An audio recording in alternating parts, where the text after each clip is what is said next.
पुण्यधारा channel पे आपका स्वागत है। हमारी वीडियो पसंद करने के लिए धन्यवाद। सन 1998 की बात, राजस्थान की एक स्थान पर ऐसी स्थिति बात बनी कि वहाँ लोगों ने हंगामा कर दिया कि यहाँ किसी प्रकार दिगंबर साधु का प्रवेश नहीं होगा। दूसरे लोग थे और खून की नदियां बह जाएंगी, आकाश पाताल एक हो जाएगा। बहुत जम के उन्होंने हल्ला उड़ाया, खूब पंपलेटबाजी हुई, कोई माइक बोले, सब बोले ऐसा होगा ऐसा होगा। अब मुझे मालूम नहीं था क्योंकि मैं ज़्यादा बाहर सब पढ़ता नहीं हूँ, क्योंकि मेरे पास इतना टाइम नहीं है। मेरी बात क्या है मालूम है? तुम लोगों को कई बार सुनाया, मैं इतना ज्ञानी हूं कि दुश्मन मेरी एक एक बात गौर से सुनते, एकदम एक चूक नहीं जाए, एक तो कोई यदि भी छुप। मेरे प्रवचन भक्त लोग नहीं सुनते, भक्त लोग तो सोते रहते। तो भक्तों से पूछा, भाई आपके महाराज प्रवचन दे रहा है, सोते क्यों रहते हो, जागो। बोले क्या सुनना, जो बोल रहा है उसको सब सही है। और दुश्मन कहता है कि नहीं, क्या बोल रहा है मुझे सुनने दो। लेकिन बात यह है कि भाई दुश्मन सुनते तो हैं, लेकिन गौच बन के सुनते। गौच चौक होती ना, गौच। वो गौच क्या होता है, एक घंटे में क्या बोला उससे मतलब नहीं है, एक वाक्य ये बोला। तो आजकल जो व्हाट्सएप चलती है, ये गौचों की चलती, गौचों की। एक वाक्य पकड़ लेते हैं, पूरा वाक्य, पूरा प्रवचन तो अच्छा बोला, उससे हमें मतलब नहीं है, ये वाक्य तो ये कहलाते गौच के समान श्रोता, जिनको गंदा खून ही अच्छा लगता है। ऐसा वीर सेन स्वामी ने धवला जी में लिखा। तो वहां पर ये हो गया ऐसा। अब मुझे पता नहीं, मैं बाहर से ज्यादा देखता नहीं, इतना टाइम किसके पास। और क्योंकि दुश्मन जो बात कह रहा था, मैं इतना ज्ञानी हूं, वाक्य बनाना भाई सभी सुने भारत, मैं इतना ज्ञानी हूं कि मेरा प्रवचन दुश्मन गौर से सुनते हैं, और मेरे दुश्मन इतने मूर्ख हैं कि उनकी बात लोग दिखाते तो भी मैं नहीं सुनता हूं।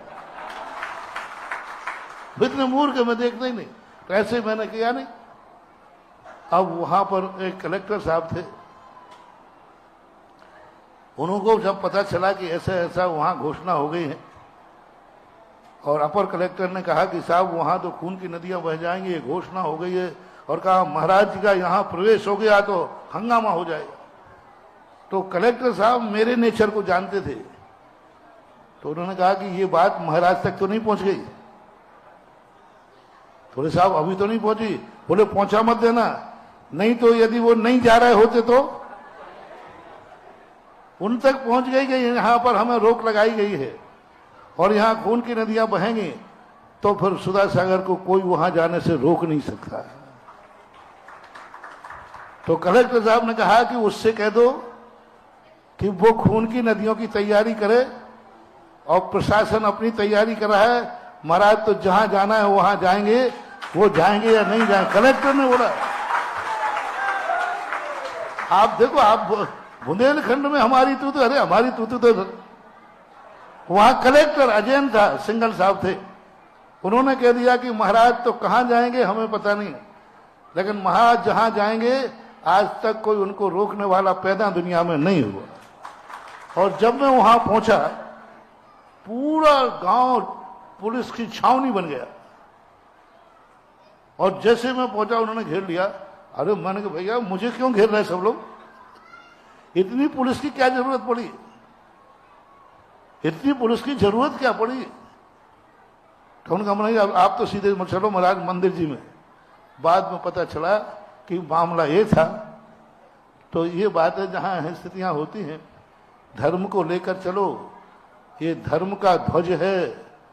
धर्म के ध्वज लेते समय ये विल पावर होना चाहिए कि ये ध्वज एक बार उठ गया तो उठ गया, और रुक गया तो रुक गया। ऐसी बातें होती हैं। इसलिए विघ्न विघ्न की ये सब, हाथी चलता है, कुत्ते भौंकते हैं, चलता रहता है। मैंने कहा ना, हाथी चले और कुत्ते ना भौंकें तो हाथी नकली है, और हाथी चले और कुत्ते भौंके और हाथी उनको लौट के देखे तो हाथी नकली है। ये हाथी की पहचान मेरे गुरु जी ने बताई थी, संस्मरण गुरु ने सुनाया था कि हाथी जब चलता है, यदि हाथी निकले और कोई कुत्ते न भौंके तो समझ लेना ये हाथी नकली है, क्योंकि हाथी चलता है तो कुत्ते भौंकते हैं।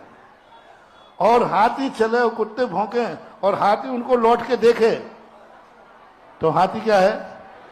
और हमारे गुरुजी ने हमेशा, जब मैंने विहार किया था तो मैंने कहा था, गुरुजी कोई एक मंत्र ऐसा दो संक्षेप में। बोले जाओ, मेरा आशीर्वाद है, गजवत विचरण करना।